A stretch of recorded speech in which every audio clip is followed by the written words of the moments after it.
sa pamamagitan ng ilang slides. Una, sa malaking pananaw namin, ang ginagawang pag-amyenda sa Universal Healthcare Law ay magiging daan para tuloy-tuloy na mawasak ang ating Universal Healthcare Law at mawawala yung pangako niya na mas affordable, quality, at para sa lahat na serbisyo sa ospital, pati sa klinika, sa lahat ng level ng health system. Next slide. Una, may tatlo kaming dahilan para sabihin na huwag mo nang ituloy ang amendment. Una, nakikita namin ang UHC ay isang batas na binuo sa loob ng 18 taon, halos 20 taon at pumasa lang noong 2019. So napag-aralan ito ng gusto at nakikita ng mga advocate nito na ito yung paraan para ma-deliver ang health for all at hindi lamang para sa may kaya. Ito yung nagsimula pa noong 1998, si Secretary Romualdez ang nag-launch ng health sector reform. So, parang katulad ito ng RH law na matagal pinag-aralan at ngayon ay na-implement na. Pangalawa, ang nangyari sa implementation ng COVID dahil napasa yung kanyang IRR noong October 2019, pumasok agad ang COVID. Halos hindi na-implement hanggang 2022 ang mga saligang provision ng Universal Healthcare Law dahil sa COVID crisis. Ang plano ng DOH at PhilHealth mag-implement sa ilang pilot area. Pero sa ngayon, wala pang 6 na lugar sa Pilipinas ang nag-i-implement ng bahagi ng Universal Healthcare Law. So makikita natin hindi pa talaga napapatupad ang batas at hindi pa natin nakikita ang potential. Pangalawang dahilan, ang PhilHealth ay nagbago ang leadership. Noong March this year, pinalitan ng presidente. So nagsisimula pa lang pagtrabaho itong bagong leadership na inaasahan ng marami na malaki ang reformang magagawa. Pangatlo, at palagay ko mahalaga rin natin i-consider, ang nangyari sa PhilHealth noong 2024 ay ang mga problemang, ang issue ng kung may sobrang pera ba ang PhilHealth o wala, ay naihapag ngayon sa ating Supreme Court. Nag-hearing mula Pebrero hanggang Abril at pinag-aaralan pa nila yung desisyon. Bakit mahalaga ito? Sa tingin ng Supreme Court, kung natupad ang Universal Healthcare Law, pwedeng masabing may excess fund na kung talagang hindi na kailangan yung pera. Pero ang sabi ni Supreme Court Justice Xavier, hindi pa tapos ang Universal Healthcare, no? Sinabi na nyo may sobrang pondo. So, hindi ko pwedeng kunin ang pondo kung hindi pa tapos ang trabaho. So, inaantay natin yung desisyon ngayon. Malaking bagay yon, lalo na sa usapin ng bababaan ba o tataasan ang premium dahil sa issue nga ng kung sobra ba ang pera o hindi ng PhilHealth. So, isang mahalagang usapin to. Next slide. Makikita natin ang nangyari sa pondo ng PhilHealth nitong mga nakaraang taon, no? Lalo na itong panahon ng administration nung mula noong 2023. No? Itong current administration. Sila yung nagbawas at hindi binigay yung buong syntax na dapat ibigay sa Universal Healthcare at saka sa PhilHealth. Una, noong 23, binawasan ng 13 billion. Noong 2024, last year, binawasan ng 38 billion. So, 40 billion na lang natira. Hindi pa binigay yung buong 40 billion. 27 lang binigay. Ngayong taon, na zero na ang budget ng PhilHealth pero may nakolekta silang 69 billion na sin tax. Saan napunta yung kinolekta? Kasi ang posisyon ng Supreme Court, ito ay dapat automatikong binibigay sa PhilHealth. So itong mga nawawalang pondong ito, ang issue ngayon, saan nila nilagay itong mga pera ito at bakit hindi inilaan sa kailangan na pondo ng PhilHealth. Ditong nakaraang buwan, naglabas ng statement ang PhilHealth. Next slide. Makikita natin, dito may dalawang kolong, 2024 at 2023. Noong 2024, ang pumasok na pera sa PhilHealth, total cash inflow, 204 billion.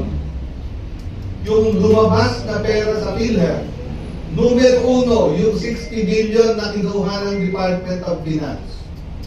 Pangalawa, nagbayad sila ng benepisyo na nagkakahalagang 165 billion. Pabayad ng administration, mga sweldo. Ang total na lumabas sa PhilHealth, 234 billion. Ang kinita lang nila, 204. Kaya meron silang kakulangan na 29 billion. Nung nakaraang taon, kumita pa sila nung 23, kumita pa sila 72 billion. Pero simula last year, negatibo na. Next slide. Ang epekto nito, at pinag-usapan din ito sa Supreme Court, makikita natin sa ilalim, provision for insurance contract liability. Ito yung potential na babayaran ng PhilHealth kung merong mga issue sa kanilang pagtrabaho. 1.3 trillion ang kanilang. Sabihin na natin meron siyang 400 billion. Pagbawasin mo yun, ang liability pa rin nila 941 billion. Tumaas ito mula nung 23, nung pinag-uusapan sa Supreme Court, 663 billion yan. Ngayon, 941 na. Lumolobo ang liability ng PhilHealth. So sa harap nito, gusto pang bawasan ang perang pumapasok sa PhilHealth. Next slide. So ano magiging epekto nitong yung pinag-uusapan, bawasan daw from 5% na premium gawing 3.2 o 3.5. Ito ay 30% na bawas sa budget ng PhilHealth. Kung noong 2024, ang budget nila ay 239 billion, dapat pumasok pa ito to 160 billion. Ngayong 25, lalo na kung mapirmahan ito by July, magbabawas na ng premium yan. So, 25 hanggang 2026, ganun na lang ang kikitain ng PhilHealth, papasok sa PhilHealth. 100 billion. Ni President Mercado sa Senado noong isang araw, kung patuloy ito ngayong taon, magkakaroon sila ng deficit muli. Last year, ang deficit 29 billion. Kung matuloy ito, lolobo ang deficit to 90 billion.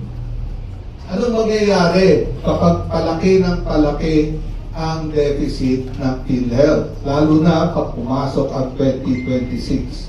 Nakikita natin, ang lumalabas na pera sa PhilHealth ay palaki ng palaki dahil maraming benepisyo, maraming mga dinadagdag na mga provider. So, sa 2025 ngayon, 240 billion ang gagastosin niya. Next year, 312 billion, palaki ng palaki ang liability.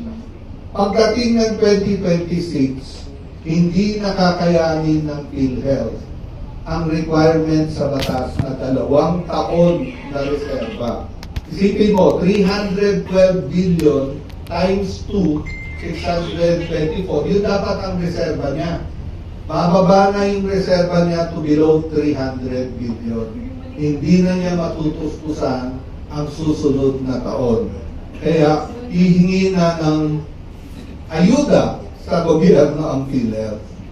Magiging bankrupt na siya talaga o kulang ang pondo talaga para magtuloy-tuloy ang serbisyo na financial support ng PhilHealth by 2026 kung patuloy ito. Next slide.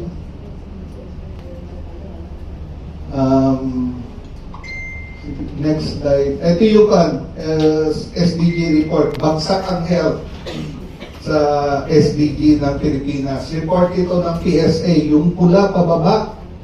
Ibig sabihin nun, baliktad ang health, umuurong to below 2015 ang health sector natin. At isang mahalagang bagay doon, yung hindi pag-implement ng universal healthcare. Next slide.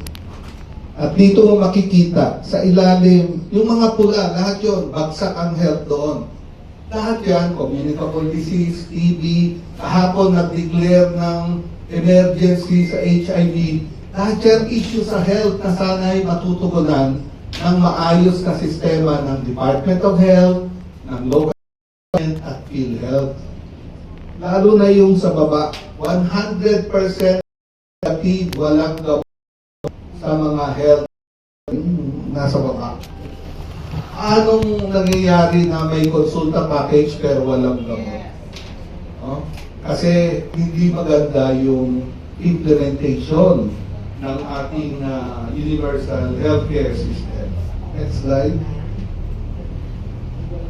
Kanino na pupunta yung pera ng PhilHealth? Makikita natin, yung pinakamayaman, bumaba by 13%. Ang kanilang gastusin mula noong 2014 hanggang 2020, ini-implement na yung universal healthcare. Yung mahirap, yung kulay pink sa taas, no? Tumaas ang gastusin niya by 12%. So, kanino na pupunta ang benepisyo ng PhilHealth? Next slide. Dito sa out of pocket, may isa pa tayong slide. Makikita natin. Pagka na-hospital ka, yung pinakamayaman, malaki ang nakukuha sa PhilHealth. Pag mahirap ka, hindi mo makuha yung buong benepisyo dahil pinagbabayad ka muna. Pag mayaman ka, meron kang pang-okay. Pag mahirap ka, ay x-ray ka na lang, huwag ka naman MRI o CT scan. X-ray na lang, pwede na. Kaya mas masama ang outcome sa mas mahirap. At saka walang pambayad, panustos. Next slide. Next slide. Mamaya pa. Yung gripo, pwede mo lang pakita. Meron yung kasama namin na ginawa na gripo na nasa bayad.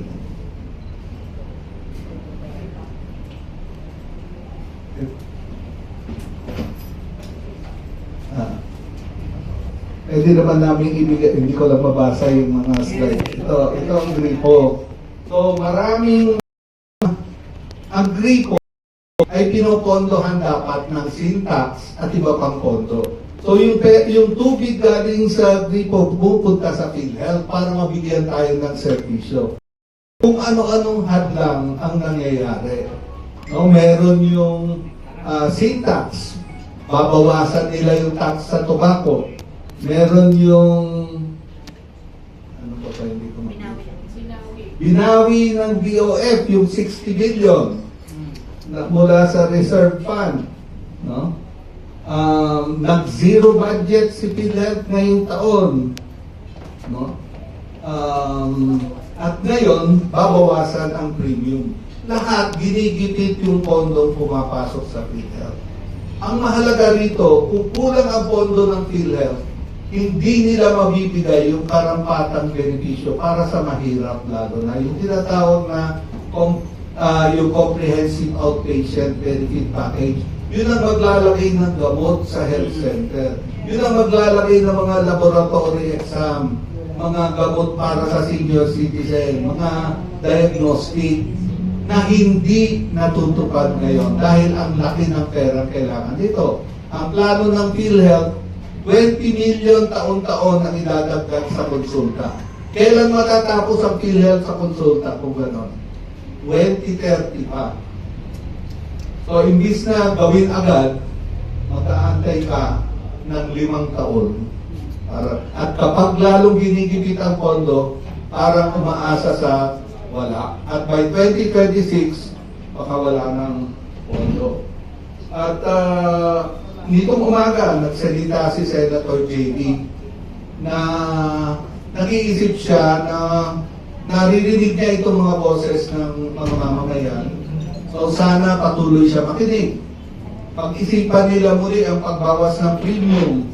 At saka pag-isipan din nila yung na maging consistent sila Senator JB at mga supporter ng Universal Health. Huwag sila bumitiw sa Universal Health Care. Maraming salamat.